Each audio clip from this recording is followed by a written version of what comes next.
The EU has approved the €90 billion loan to Ukraine following the resumption of the Druzhba oil pipeline, and Hungary no longer opposing this loan. Kyiv's top diplomat says that Ukraine is ready for Zelensky and Putin to meet face to face, as long as it's not in Belarus or in Russia. And more news of the region. I'm Sophia Marie. Let's get into it.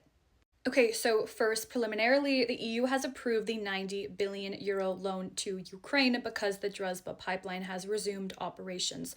Obviously, we know in the past Hungary has continuously blocked this, has been in opposition with this, but now that the Druzhba pipeline is resuming its operations, this is no longer an issue. Zelensky responded to this, saying that it was the, quote, right signal under the current circumstances.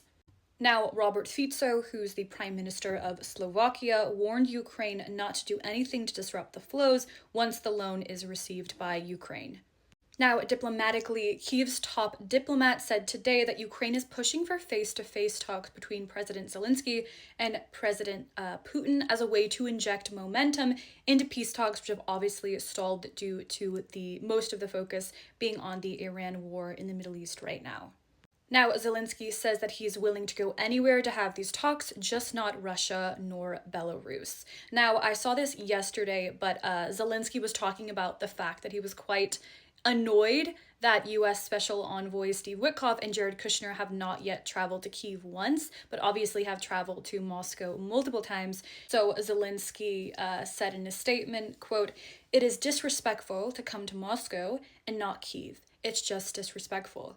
I understand we have complex logistics. If they don't want to, we can meet in other countries." Now, obviously, Steve Witkoff and Jared Kushner have hosted Ukrainian delegations in Florida in the US, but they themselves have not personally visited Ukraine, Kyiv, to hold these talks. Now, domestically in Russia, this is really interesting. You guys have probably seen this, but there's this interesting thing going on in Russia right now with Russian celebrities appealing to the Russian government, talking about the plight of everyday ordinary Russians. So this started with a influencer and former reality TV star Victoria Bonya, who went viral last week for posting to her over 13 million followers on TikTok this video to Putin, saying that ordinary Russians were afraid of him. She was talking about problems that she felt were being disregarded or not looked into by the Russian government, including flooding in Dagestan, oil pollution, and also internet shutdowns, which obviously we've talked about, which have been very widespread in Russia, including in the most prominent cities like St. Petersburg and Moscow. Now, analysts are saying this is like quite one of the only things that Russians can seem to criticize. They also make it clear that she's not criticizing the war. She's criticizing things that like everyday Russians have to deal with, but it's still within the realm of possibility to criticize the Russian government for. Now, apparently, after she did this last week, a lot of other Russian celebrities and like public figures have repeated the same kind of concerns and just appealing to the Russian government.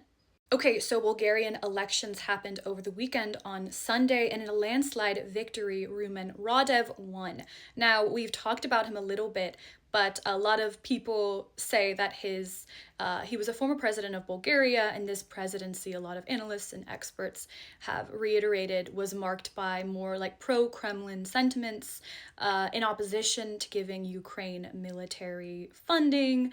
Many headlines since his election victory and in the lead up to the election were calling him, quote, Kremlin-friendly ex-president, saying that his win gives Moscow a, quote, stronghold.